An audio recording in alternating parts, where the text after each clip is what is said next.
नमस्कार दोस्तों, Balram education centre में आपका स्वागत है। आज हम भक्ति काल का वर्गीकरण पढ़ेंगे। तो प्रारंभ करते हैं। भक्ति काल। भक्ति काल को दो धाराओं में बांटा गया है, सगुण धारा, दूसरी है निर्गुण धारा।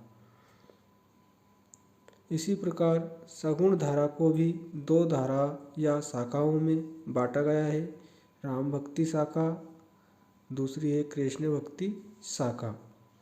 निर्गुण धारा को भी दो शाखाओं में बांटा गया है, ज्ञानाश्रयी शाखा, दूसरी है प्रेमाश्रयी शाखा। राम भक्ति शाखा के प्रतिनिधि कवि तुलसीदास जी हैं।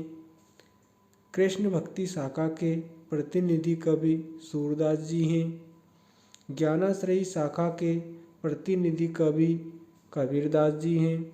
प्रेमाश्रयी शाखा के प्रतिनिधि कवि जायसी हैं। तुलसीदास जी की प्रमुख रचना रामचरितमानस है। सूरदास जी की प्रमुख रचना सूरसागर है। कबीरदास जी की प्रमुख रचना बीजक है। जायसी की प्रमुख रचना पद्मावत है। दोस्तों, इस चार्ट के माध्यम से हम 15 प्रश्नों के उत्तर याद कर सकते हैं। तो प्रारंभ करते हैं। भक्ति काल से संबंधित प्रश्न। पहला प्रश्न है, हिंदी पद्य साहित्य के इतिहास का दूसरा काल है। तो हम इसका उत्तर लिख सकते हैं भक्ति काल। अगला प्रश्न देखते हैं हम। दूसरा प्रश्न, भक्ति काल का दूसरा नाम है। तो इसका उत्तर होगा भक्ति काल का दूसरा नाम पूर्व मध्यकाल है। अगला प्रश्न देखते हैं हम। तीसरा प्रश्न, भक्ति काल की समय सीमा है। तो इसका उत्तर हम भक्ति काल का वर्गीकरण में देख सकते हैं। भक्ति काल की समय सीमा संवत 1375 से 1700 तक है। अगला प्रश्न देखते हैं हम। प्रश्न क्रमांक 4, हिंदी पद्य साहित्य के इतिहास का स्वर्ण युग कौन से काल को कहा जाता है। तो इसका उत्तर होगा भक्ति काल को स्वर्ण युग कहा जाता है, हिंदी पद्य साहित्य का। अगला प्रश्न देखते हैं हम। पांचवा प्रश्न देखते हैं। भक्ति काल को कितनी धाराओं में बांटा गया है, नाम लिखिए। तो इसका उत्तर चार्ट के माध्यम से हम दे सकते हैं। भक्ति काल को दो धाराओं में बांटा गया है, पहली सगुण धारा, दूसरी निर्गुण धारा। अगला प्रश्न देखते हैं हम। छठा प्रश्न देखते हैं हम। सगुण धारा को कितनी शाखाओं में बांटा गया है, नाम लिखिए। इसका उत्तर हम देखते हैं छठे प्रश्न का चार्ट के माध्यम से। तो सगुण धारा को दो शाखाओं में बांटा गया है, राम भक्ति शाखा, कृष्ण भक्ति शाखा। अगला प्रश्न देखते हैं हम। निर्गुण धारा को कितनी शाखाओं में बांटा गया है, नाम लिखिए। तो चार्ट के माध्यम से हम देखते हैं। निर्गुण धारा को दो शाखाओं में बांटा गया है, ज्ञानाश्रयी शाखा, प्रेमाश्रयी शाखा। अगला प्रश्न देखते हैं हम। भक्ति काल के 4 कवि एवं रचनाएं लिखिए। तो चार्ट के माध्यम से हम इसका उत्तर देंगे। भक्ति काल के 4 कवि, पहले तुलसीदास, रचना रामचरितमानस, दूसरे कवि सूरदास, रचना सूरसागर, तीसरे कवि कबीरदास, रचना बीजक, चौथे कवि जायसी, रचना पद्मावत। अगला प्रश्न देखते हैं हम।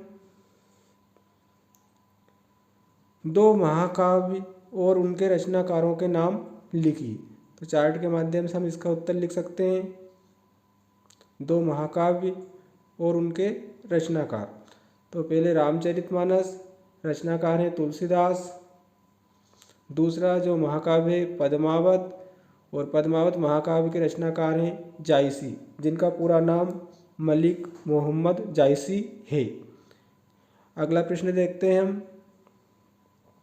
राम भक्ति शाखा के प्रतिनिधि कवि एवं एक रचना लिखी। राम भक्ति शाखा के प्रतिनिधि कवि तुलसीदास हैं, उनकी रचना रामचरितमानस है। अगला प्रश्न देखते हैं हम। अगला प्रश्न 11वां, कृष्ण भक्ति शाखा के प्रतिनिधि कवि एवं उनकी एक रचना लिखी। तो इसका उत्तर हम चार्ट में देखेंगे। कृष्ण भक्ति शाखा के प्रतिनिधि कवि सूरदास जी हैं और इनकी रचना सूरसागर है। अगला प्रश्न देखते हैं। ज्ञानाश्रयी शाखा के प्रतिनिधि कवि एवं एक रचना लिखी। तो चार्ट में देखते हैं हम। ज्ञानाश्रयी शाखा के प्रतिनिधि कवि कबीरदास जी हैं, जिनकी प्रमुख रचना बीजक है। अगला प्रश्न देखते हैं हम। 13वां प्रश्न, प्रेमाश्रयी शाखा के प्रतिनिधि कवि एवं उनकी एक रचना लिखी। तो प्रेमाश्रयी शाखा के प्रतिनिधि कवि जायसी हैं, जिनकी प्रमुख रचना पद्मावत है। अगला प्रश्न देखते हैं हम। प्रश्न क्रमांक 14, भक्ति काल का वर्गीकरण कीजिए। तो भक्ति काल का वर्गीकरण हम कर सकते हैं। प्रारंभ में आपको बताया गया था, ये इस प्रकार हम भक्ति काल का वर्गीकरण कर सकते हैं।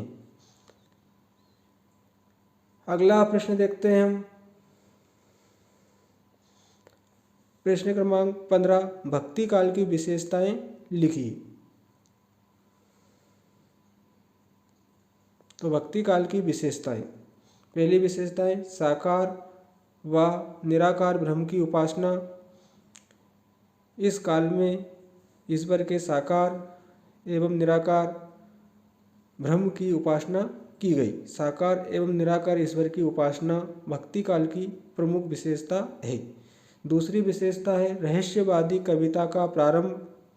तीसरी विशेषता आध्यात्मिकता और सदाचार की प्रेरणा। चौथी विशेषता समस्त काव्य शैलियों का प्रयोग। इस प्रकार भक्ति काल की 4 विशेषताएं हैं। इसके अलावा भी और भी भक्ति काल की विशेषताएं हैं। दोस्तों, आज हमने भक्ति काल का वर्गीकरण और भक्ति काल से संबंधित 15 प्रश्नों के उत्तर देके वीडियो आपको अच्छा लगा हो तो वीडियो को शेयर करें, लाइक करें, और अगर आप बलराम एजुकेशन सेंटर चैनल पर नए हों तो हमारे चैनल को सब्सक्राइब करें। धन्यवाद।